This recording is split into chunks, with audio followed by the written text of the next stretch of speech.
Al-Iman TV, sarana penyubur keimanan. Assalamualaikum warahmatullahi wabarakatuh. Innal hamdalillah nahmaduhu wa nasta'inuhu wa nastaghfiruh wa na'udzu billahi min shururi anfusina wa sayyiati a'malina. May yahdihillahu fala mudilla lahu wa may yudlil fala hadiya lahu. Wa ashhadu an la ilaha illallah wahdahu la syarika lah. Wa ashhadu anna Muhammadan abduhu wa rasuluh.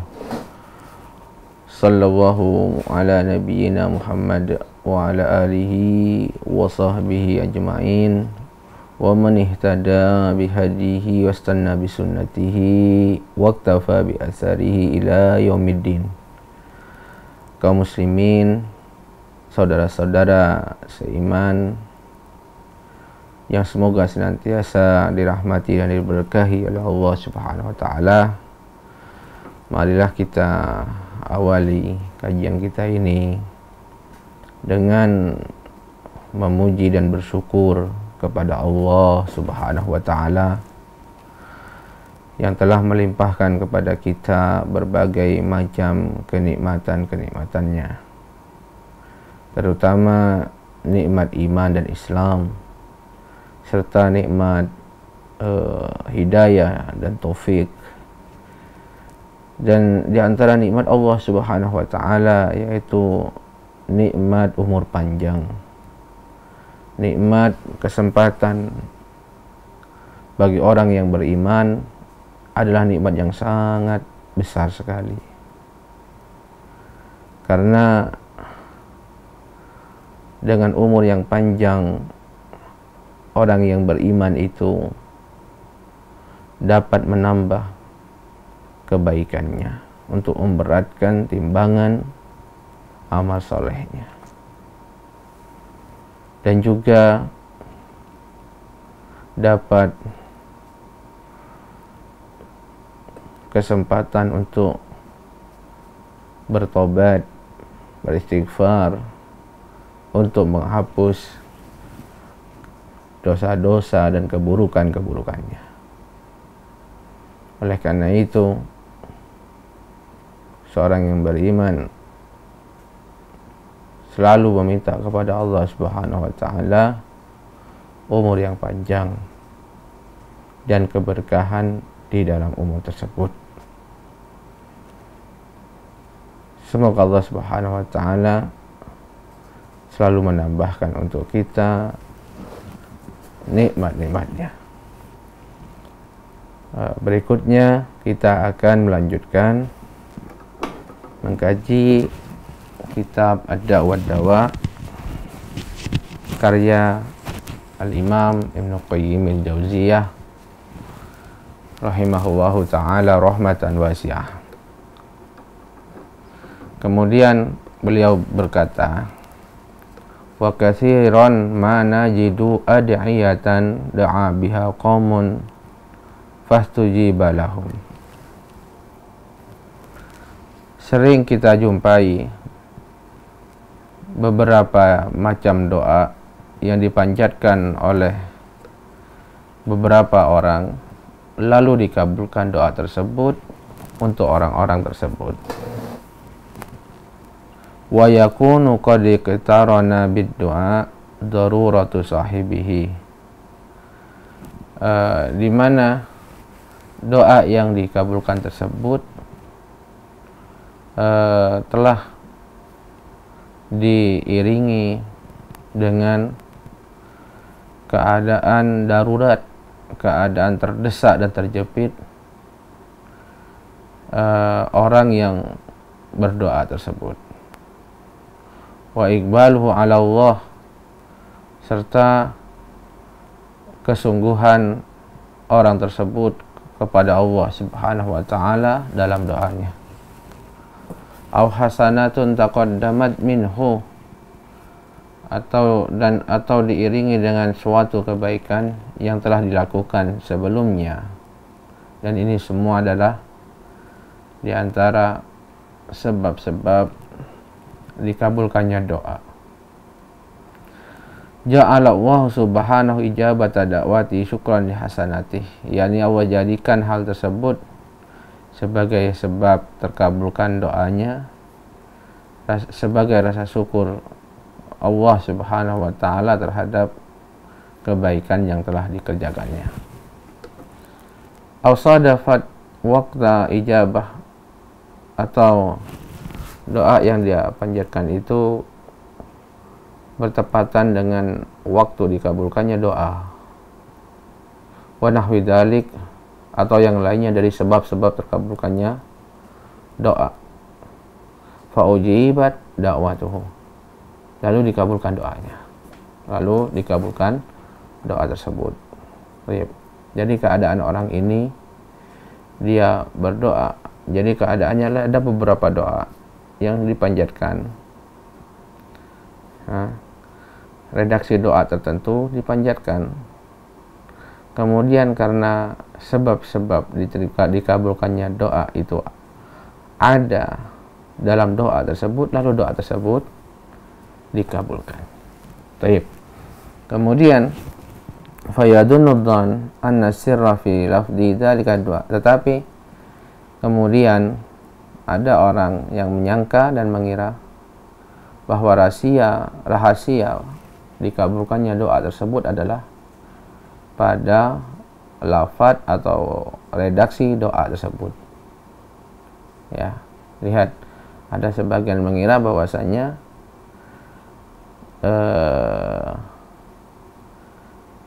rahasia dikabulkannya doa orang-orang tadi itu sebatas hanya pada lafaz doa tersebut saja. Fayakhudhuhu mujarradan antilkal umur allati qaranathu min dzalika da'i, maka dia pun kemudian mengambil doa tersebut, yaitu memanjatkan doa yang sama tapi tanpa sebab-sebab yang tadi mengiringi doa, atau yang mengiringi doa yang dipanjatkan oleh orang yang sebelumnya. Jadi orang yang kedua ini hanya mengambil lafadznya saja dan tidak melihat adanya sebab-sebab yang lain yang mengiringi doa tersebut. Maka beliau mengatakan tentang orang yang seperti ini, wa hadza kama idza istamala rajulun dawa'an nafi'an. Orang yang seperti ini, saudaraku, itu seperti seorang yang menggunakan satu obat yang mujarab.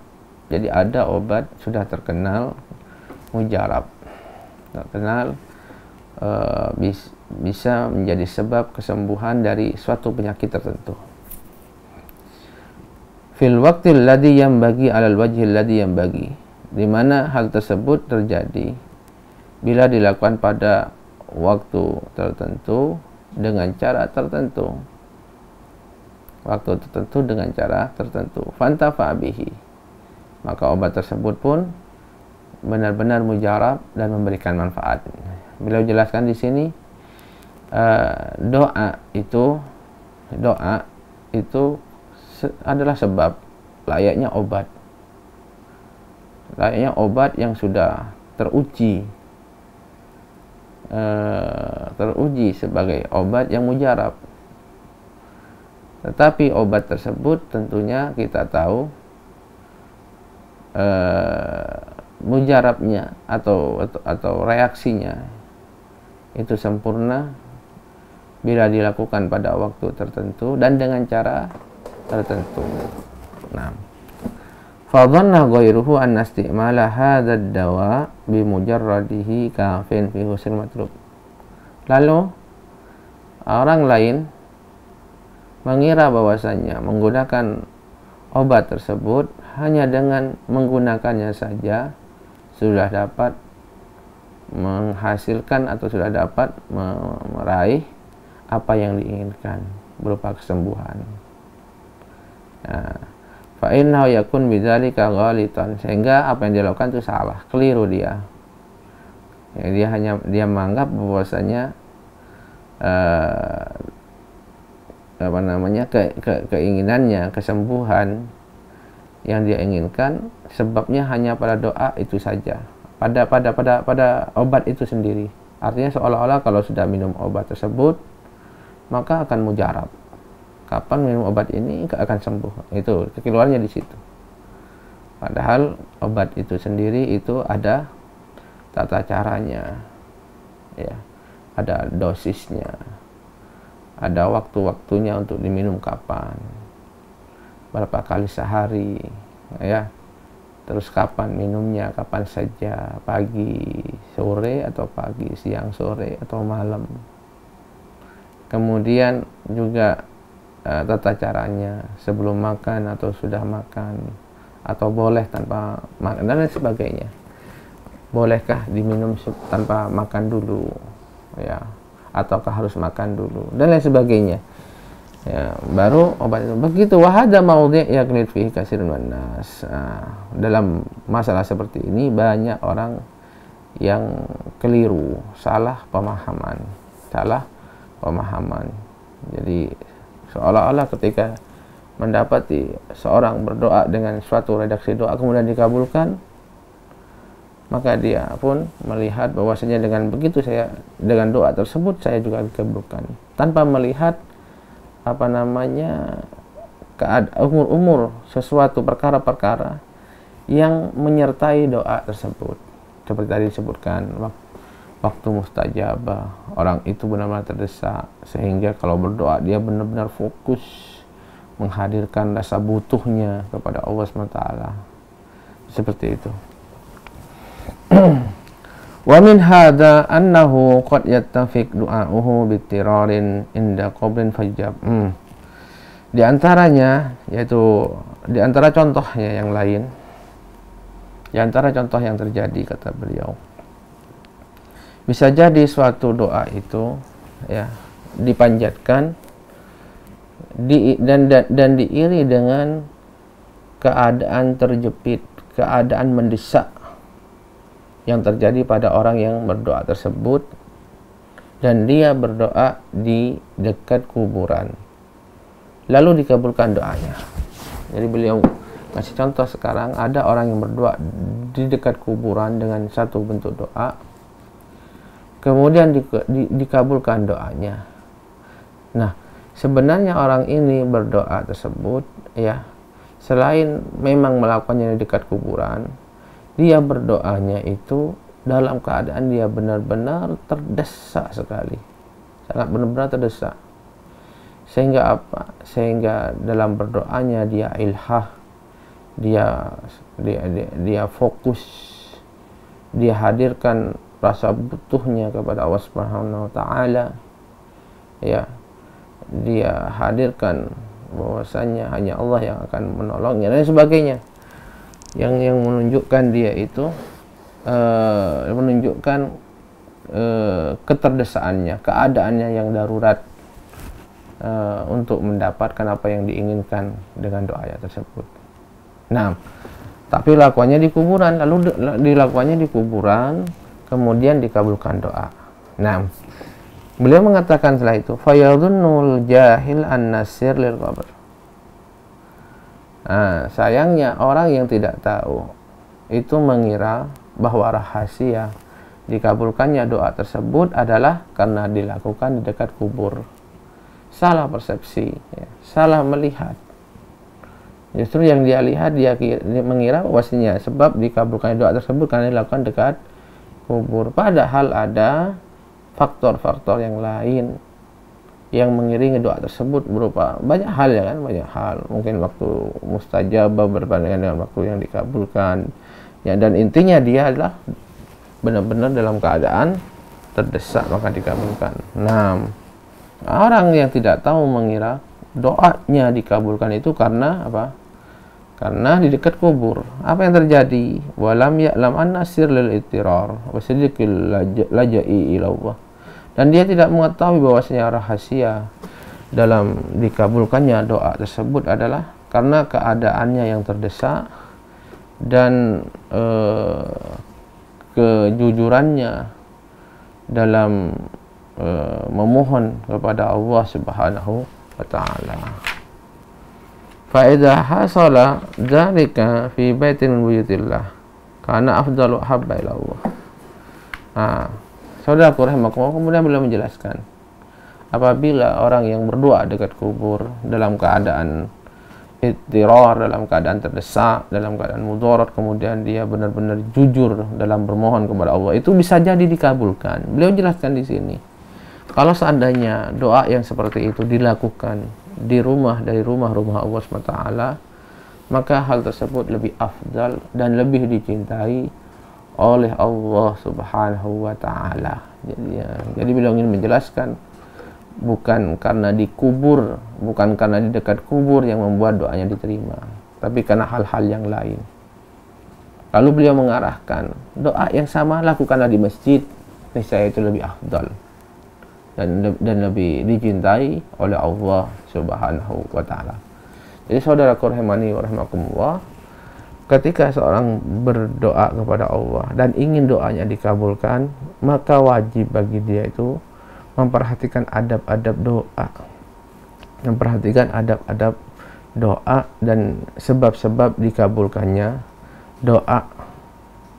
Jadi bukan hanya menghafalkan lafaz-lafaznya, bukan hanya melantunkan lafaz-lafaz doa hanya di lisan saja, tetapi juga memperhatikan adab-adabnya, dari menjaga makanannya harus halal, harus baik, kemudian harus yakin, fokus dalam doanya. Jangan-jangan hanya doanya di lisan saja, sementara hatinya tidak khusyuk kemana-mana, dan sebab-sebab yang lain. Kemudian ketika bertepatan dengan waktu yang baik, waktu diijabahkannya doa, maka berbanyaklah doa di saat-saat seperti itu. Kemudian besarkan rasa harap kepada Allah Subhanahu wa Ta'ala agar doanya diterima. Itu semualah faktor-faktor dan sebab-sebab yang membantu dikabulkannya doa tersebut. Nah, kemudian berikutnya beliau berkata, wal adiyatu wat ta'awudatu bimanzilati silah. Kalau kita sudah mengetahui bahwasanya Allah Subhanahu wa Ta'ala itu mengabulkan doa, Allah Subhanahu wa Ta'ala mengabulkan doa, dan bahwasanya doa itu dikabulkan bukan hanya sekedar karena redaksi doanya saja, tetapi banyak faktor-faktor yang lain yang dapat menolong untuk terkabulkannya doa tersebut. Beliau mengatakan berikutnya, wal adiyah wa ta'awudatu bimanzilati silah. Doa-doa atau zikir-zikir memohon perlindungan, doa, lafaz-lafaz doa yang banyak ya, yang kita hafal dari Al-Quran, As-Sunnah, atau yang kita panjatkan dengan bahasa kita, atau lafaz-lafaz zikir-zikir meminta perlindungan itu, kata beliau, bimanzilati silah, itu ibarat senjata. Ibarat senjata. Wasilah bidharibihi. Kalau kita sudah tahu bahwasanya lafaz-lafaz doa tersebut itu ibarat sebuah senjata ya, maka ketahuilah juga bahwasanya yang namanya senjata itu tergantung dari pemiliknya yang menggunakannya.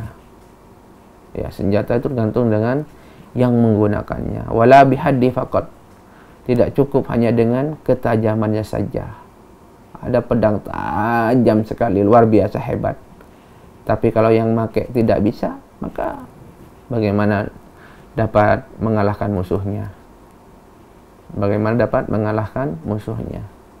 Jadi tidak cukup pedang atau senjata yang hebat itu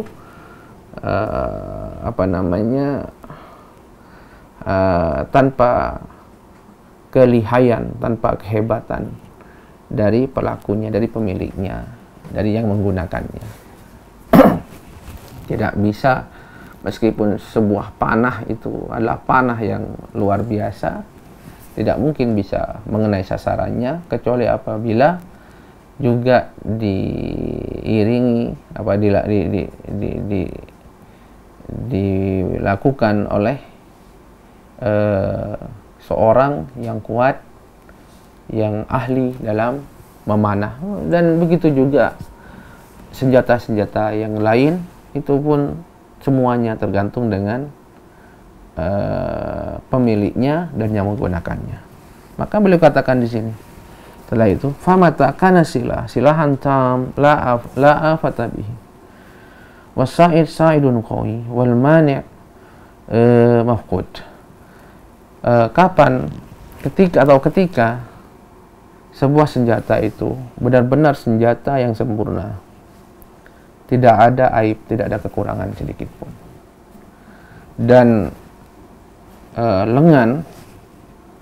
lengan orang yang menggunakannya adalah lengan yang kuat, yaitu maksudnya adalah orang yang berdoa ini adalah orang yang kuat, yaitu yang dia dia melakukannya dengan menyempurnakan syarat-syarat dikabulkannya doa, serta adab-adab dikabulkannya doa dia penuhi. Wal mani' mafqud, dan penghalangnya tidak ada, itu penghalang terkabulnya doa itu tidak ada. Ya, kita tahu penghalangnya seperti doa yang isinya kebencian dan permusuhan. Di antara penghalang doa itu makanan yang haram, ya kan, makan yang haram, atau berdoa kepada selain Allah, itu adalah kufur dan syirik. Maka kata beliau, kalau semuanya sempurna, ya kan, senjatanya sempurna, maksudnya sini doanya doa sempurna, doa dari Al-Quran dan Sunnah sempurna. Kemudian yang berdoa ini adalah seorang yang kuat, maksudnya yaitu dia penuhi syarat-syarat dan adab-adab diterima doa. Kemudian tidak ada penghalang yang menghalangi terkabulkannya doa tersebut. Kata beliau, hasalat bihin nikayatu fil adu, maka pasti akan mampu untuk menebas musuh, dapat menebas musuh, pasti akan mengenai sasarannya. Nah, famata takhallafa wahidun min hadhihi salasa takhallafa ta'sir. Sebaliknya kata beliau, ketika kurang dari tiga hal tersebut satu saja, maka tidak akan terwujud apa yang diinginkannya. Maka di dalam doa itu harus terpenuhi tiga hal tadi. Yang pertama adalah doa yang dipanjatkan benar-benar adalah doa yang sempurna, dan sebaik-baik doa itulah doa yang bersumber dari Al-Quran dan As-Sunnah. Dan boleh seorang itu juga berdoa min indihi, atau dengan doa yang baik, yang bagus. Kemudian yang kedua adalah yang berdoa benar-benar menghadirkan syarat-syarat dan adab-adab dalam berdoa. Makanya dia harus tahu syarat-syarat apa saja dan adab-adab apa saja yang dapat membantu dikabulkannya doa. Kemudian jauhi dan hilangkan penghalang-penghalang terkabulkannya doa. Maka barang siapa yang memperhatikan tiga hal ini, pasti doanya akan diterima oleh Allah Subhanahu wa taala. Nah, lalu berikutnya, fa idza kana ad-du'a fi nafsihi ghairu salih aw ad-da'i lam yajma' baina qalbi wa lisani fi du'a aw kana sama mani' min al-jabah falam yasul asar. Beliau mengatakan kemudian apabila sebuah lafaz doa, doa itu sudah tidak baik, redaksi doanya saja sudah tidak baik, atau yang berdoa tidak mengumpulkan hatinya dan lisannya di dalam doa, tidak fokus, atau terdapat penghalang dari terkabulkannya doa, lam yahsul asar, maka sudah pasti tidak akan dikabulkan doa tersebut. Maka pasti tidak akan ada pengaruh atau bekas dari doa tersebut. Nah, berikutnya beliau mengatakan, wa hahuna su'alun masyhurun. Setelah kita tahu bahwasanya doa itu adalah sebab yang sangat kuat dalam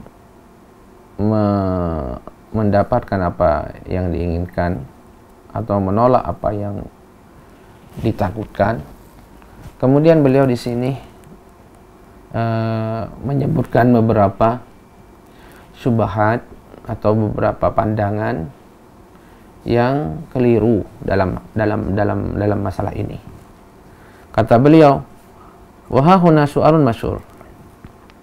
Berikut ini beberapa atau ada pertanyaan yang masyhur, yang sering kita dengar, kita juga mendengarnya. Kata beliau, annal mad'uwa bihi, bahwasannya yang diminta dalam doa,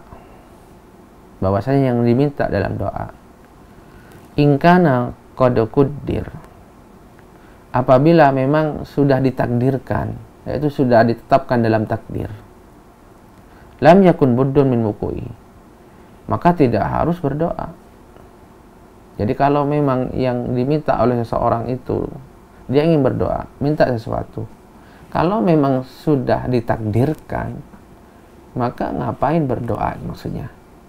Maka dia tidak harus berdoa. Toh juga sudah ditakdirkan meskipun dia tidak berdoa. Da'a bihil abdu am lam yad'u. Artinya kata beliau, apabila sesuatu yang diminta dalam doa itu benar-benar sudah ditakdirkan, maka pasti terjadi, kata beliau. Maka pasti terjadi. Da'a bihil abdu am lam yad'u. Apakah dia berdoa ataukah tidak berdoa? Namanya itu sudah ditakdirkan. Sudah ditakdirkan, kan sudah ditakdirkan sebelumnya. Sebelum ketika dia masih di rahim, sebelum langit diciptakan, ya sudah ditakdirkan. Kan pasti terjadi meskipun dia doa atau tidak berdoa, katanya. Wa illam yakun qad quddir lam yakun, sebaliknya, kalau yang diminta dalam doanya tersebut adalah sesuatu yang memang tidak ditakdirkan, ya tidak mungkin terjadi. Sawa'un sa'alahul abdu am lam yas'alhu, baik hamba tersebut memintanya ataupun tidak memintanya, tidak akan terjadi, kan sudah tidak ditakdirkan. Beliau katakan di sini, fadhan, jadi pendapat ini, pertanyaan ini mengaitkan antara doa dengan takdir.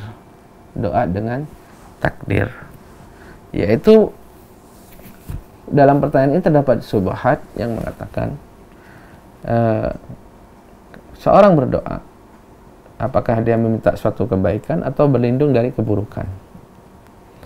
Apabila yang dia minta ini adalah yang ditakdirkan untuk dia, ya pasti terjadi, mau dia berdoa atau tidak.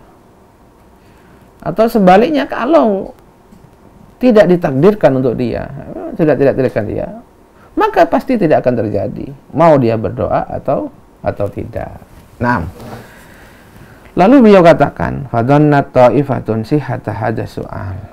Nah, lalu ada beberapa orang, sekelompok orang itu meyakini kebenaran pertanyaan ini. Fataraka doa, lalu dia pun meninggalkan doa, tidak mau berdoa. Mereka mengatakan, la faidata fi, tidak ada manfaatnya berdoa. Tidak ada manfaatnya berdoa. Kemudian beliau menjawab di sini, wahaula, kata beliau, mereka ini ma'afarti jahlihim wa dhalalihim mutanakidun. Mereka ini seiring dengan kebodohan dan kedunguannya yang parah, kata beliau, mutanakidun,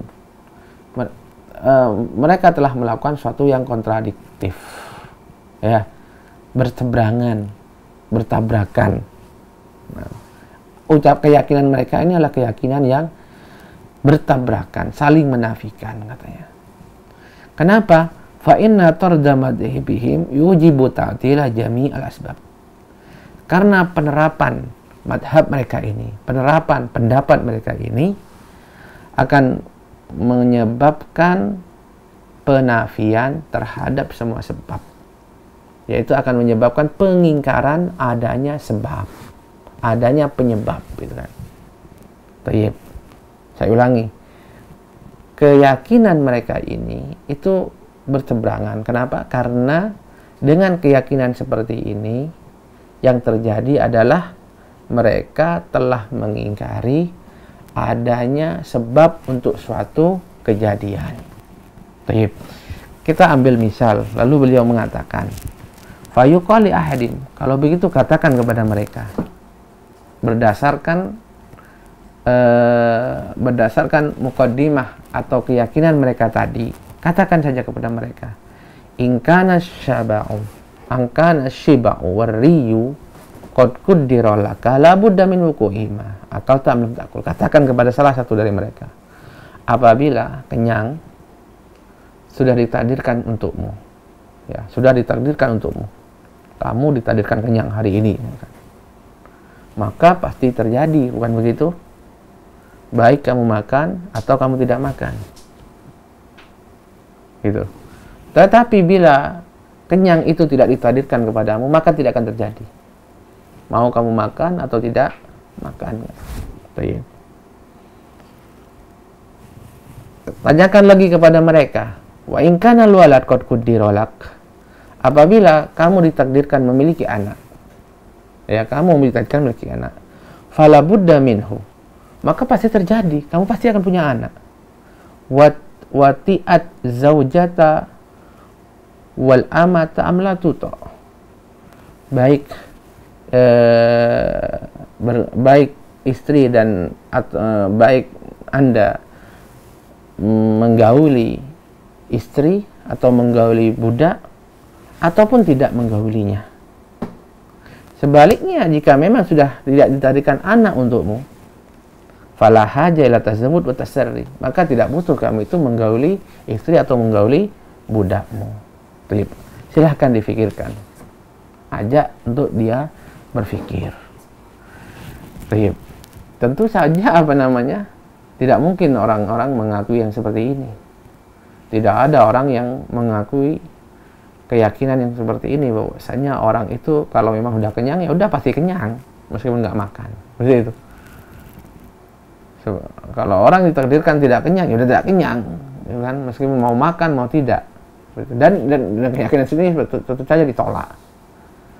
Penafian terhadap sebab berupa makan untuk mendapatkan kenyang, ya kan, itu tentu saja ditolak. Tidak ada yang menyangkal bahwasanya makan itu sebab terjadinya kenyang.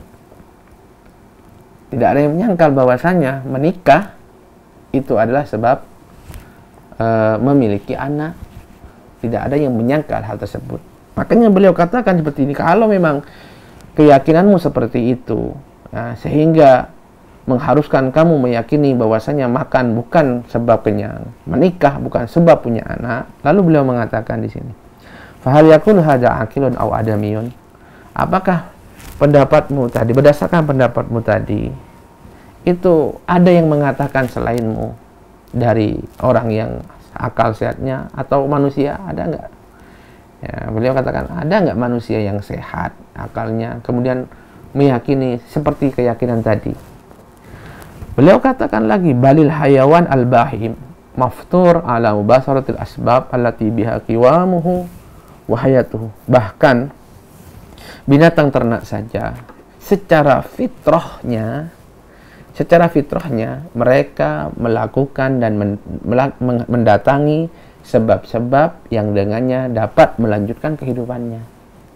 Hewan saja kalau kita lihat, ya kan, kalau ada makanan dia datangi makan. Kalau sudah haus dia minum. Sapi itu kalau lapar dia teriak-teriak. Kalau sudah makan haus butuh minum, dia juga teriak-teriak atau cari makan, cari minum sendiri. Itu hewan aja seperti itu, tahu sebab kehidupannya. Dan dia tahu, dia juga kawin. Sapi, kambing, ayam itu juga kawin, dia tahu ini sebab untuk melanjutkan kehidupannya. Kalau ada keyakinan seperti tadi maka hewan ternak lebih pintar daripada orang tersebut. Hewan ternak lebih pintar daripada orang tersebut, lebih cerdas daripada orang tersebut. Kata beliau, ini seperti kata beliau di sini, fal hayawanat aqwalu afha min haula'il ladzina humul kal an'am bal hum adallu sabila. Kata beliau, dengan begitu maka hewan-hewan tersebut lebih berakal, lebih faham daripada orang-orang tersebut yang mereka seperti binatang ternak, bahkan lebih bodoh dan lebih tersesat jalannya dari binatang ternak. Jadi intinya beliau ingin menegaskan bahwasanya doa itu sebab di antara sebab-sebab untuk merealisasikan apa yang diinginkan oleh seorang. Dia itu seperti makan untuk mendapatkan kenyang. Dia itu seperti menikah untuk mendapatkan anak. Memang dia bukan sebab kesendiriannya, dan ada sebab-sebab yang lain, tapi dia di antara sebab yang paling kuat. Dia di antara sebab yang paling kuat untuk mendapatkan sesuatu yang diinginkan atau terhindar dari sesuatu yang tidak diinginkan.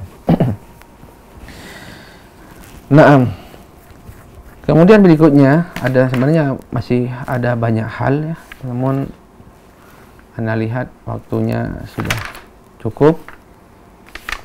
Kita lanjutkan insya Allah pada kesempatan yang lain tentang beberapa hal di sini terkait dengan ya semacam pemikiran atau pendapat atau syubhat terkait dengan penafian bahwasanya doa itulah sebab untuk mendapatkan sesuatu yang diinginkan. Ini beberapa ucapan dan bantahannya untuk menguatkan bahwasanya saudaraku, bahwasanya doa itu memang benar-benar sesuatu yang sebagai sebab yang paling ampuh, yang paling kuat untuk mendapatkan manfaat.